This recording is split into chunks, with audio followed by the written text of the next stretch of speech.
बच्चों, let's read this question. So this question says, the image of a sun is formed by a lens of focal length 30 centimeter on the metal surface of a photoelectric cell, okay? And it produces a current I. The lens forming the image is then replaced by another lens of same diameter. Diameter same है, but focal length कितनी होगी 15 centimeter. The photoelectric current in this case will be, okay? अब क्या बोला है bracket में? In both cases, the plate is kept at focal plane and normal to the axis lens axis, okay? Assume saturation current only, okay? A option में given है I/2, B option में given है 2I, C option में given है I, D option में given है 4I. तो चलिए बच्चों इस क्वेश्चन को स्टार्ट करते हैं। तो देखिए बच्चों, इस क्वेश्चन का की कॉन्सेप्ट आपके लिख सकते हैं, the key concept of this question. इस क्वेश्चन में हमें क्या फाइंड आउट करना है?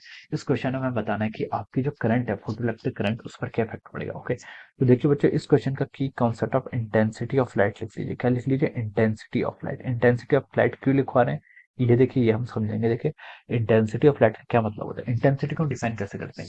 Intensity is defined as the amount of energy following per unit area per unit time, okay? Amount of energy following per unit area per unit time, okay? तो देखिए बच्चों, amount of energy following per unit area को क्या लिख सकते हैं? हम power लिख सकते हैं, ओके?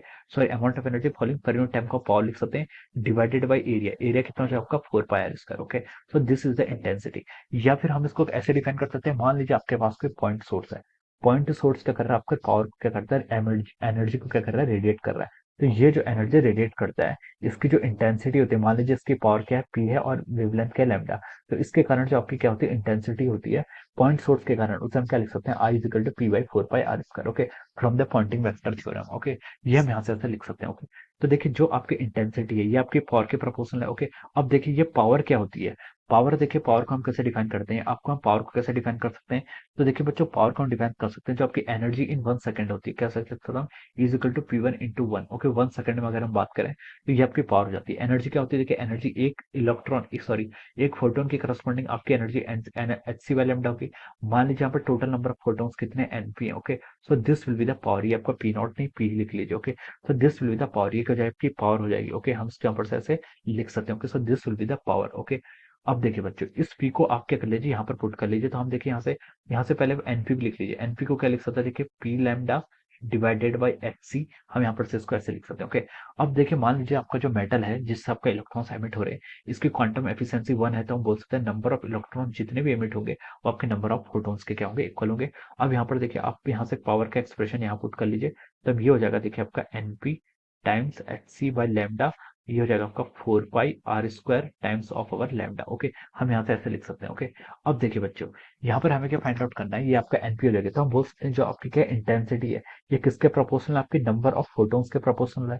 जितने आपके नंबर ऑफ फोटोन्स इंसिडेंट हो रहे हैं, नंबर ऑफ फोटोन्स के प्रोपोर्शनल, यानी कि हम बोल सकते हैं नंबर ऑफ इलेक्ट्रॉन्स के भी प्रोपोर्शनल, ओके? तो हम बोल सकते हैं जो आपकी आई है, इट इज प्रोपोर्शनल टू जो आपकी इंटेंसिटी है, ये आपके नंबर ऑफ इलेक्ट्रॉन्स के यहाँ से आपकी प्रोपोर्शनल आ गई है, ओके? एक तो हम यहाँ पर से क्या कर सकते हैं, इस तरीके से क्या कर सकते हैं, इसको हम यहाँ पर एक्सप्लेन कर सकते हैं, ओके? अब देखिए बच्चों, अब आपकी जो क्या होती है, ये आपकी आई इजिकल टू हमने एन ए के प्रोपोर्शनल बोल दिया, और आई किसके प्रोपोर्शनल? यहाँ पर से आपके नंबर ऑफ फोटोन्स के भी क्या प्रोपोर्शनल है। अब क्वेश्चन में क्या बोला है इसने? देखिए, 30 सेंटीमीटर का एक पहले क्या था? लेंस था, हमने उसको रिप्लेस कर दिया। उस वक्त आपकी करंट कितनी फ्लो कर रही थी? आपकी आई थी। जब हम इसको 15 सेंटीमीटर के लेंस को लेकर जाते हैं, तब देखिए आपकी करंट की वैल्यू क्या होगी? हमें change in the value of the current बताना, ओके? तो देखिए बच्चों, आपका जो करंट है, करंट आपके नंबर ऑफ इलेक्ट्रॉन्स पर डिपेंड करता है। जितने आपके नंबर ऑफ इलेक्ट्रॉन्स फ्लो करेंगे, और ये किस पर डिपेंड करता है? आपके नंबर ऑफ फोटोन्स पे। नंबर ऑफ फोटोन्स पे, नंबर ऑफ फोटोन्स किस पर डिपेंड करता है? आपके पावर पे। पावर किस पर डिपेंड करता है? आपकी इंटेंसिटी पे, ओके? तो देखिए बच्चों, इंटेंसिटी क्या होता है? जितनी आपकी, देखिए, जब अब लेंस आपका भले ही 30 सेंटीमीटर का फोकल लेंथ का हो या फिर 15 सेंटीमीटर का, ओके? जो आपकी देखिए लेंस के जितना ज्यादा डायमीटर होता है, जितना ज्यादा डायमीटर होगा उतनी ज्यादा वो क्या करेगा? अपने लेंस क्या करेगा? एब्जॉर्ब करेगा। जितना ज्यादा क्या होगा? जितना ज्यादा डायमीटर होगा उतनी ज्यादा लाइट को क्या करेगा? अपने आप से वो कन्वर्ट करेगा, ओके? यानी कि क्या करेगा? लेंस आपका पास होने देगा, ओके? तो हम बोल सकते हैं, देखिए, आपका जो फोटो इलेक्ट्रिक करंट है, फोटो इलेक्ट्रिक करंट क्या आपका इस केसेस में भी क्या रहेगा? सेम रहेगा, जितना वो क्या था आपका पहले था, ओके? जो आपका फोटो इलेक्ट्रिक करंट है वो क्या रहेगा? आपका सेम रहेगा। क्योंकि देखिए, जब आपकी संदेश क्या होती है? आपकी लेंस से पास होती है, ओके? आपकी संदेश क्या हो रही है? आपकी इन्फिनिटी से आ रही है, ओके? आफ्टर पासिंग ये किससे पास होंगे? They will be pass through the focus. Focus से पास हो जाएंगे, ओके? ये कहाँ से पास होंगे? आपकी फोकस से पास होंगे, ओके? तो हम बोल सकते हैं कि देखिए, इस केस में जो आपका फोटो करंट है, फोटो करंट क्या रहेगा? आपका इंडिपेंडेंट रहेगा किससे? आपकी फोकल लेंथ से। तो जो आपकी पहले फोटो करंट थी, अभी भी आपकी वही फोटो करंट रहेगी, ओके? तो photo current will be the same. Photo current क्या रहेगी आपकी इस केस में में भी आपकी क्या रहेगी, आपकी सेम रहेगी। ओके, ये फोटो करंट आपकी सैचुरेशन स्टेट में होनी चाहिए। किस स्टेट में? सैचुरेशन। सैचुरेशन स्टेट का क्या मतलब है कि हम कोई और इफेक्ट को यहाँ पर कंसिडर नहीं कर रहे हैं। ओके, सैचुरेशन का मतलब है कि आपके जितने भी इलेक्ट्रॉन जा रहे हैं उतने ही, जितने फोटोन्स हो रहे हैं उतने ही आपके इलेक्ट्रॉन्स क्या हो रहे हैं, आपके एमिट हो रहे हैं। ओके, तो इससे आपका क्या हो जाएगा, ऑप्शन सी आपका यहाँ से क्या हो जाएगा, आपका करेक्ट आंसर हो जाएगा। क्या लिख सकते हैं, option C is the correct answer of this question. ये आपका independent of the focal length है। ओके, सो ऑप्शन सी क्या हो जाएगा यहाँ पर आपका करेक्ट आंसर रहेगा। अभी भी आपकी जो करंट होगी वो किसके प्रोपोर्शनल होगी, आपकी करंट देखिए आपकी एनी नंबर ऑफ इलेक्ट्रॉन्स के प्रोपोर्शनल थी, यानी कि नंबर ऑफ फोटोन्स के प्रोपोर्शनल थी।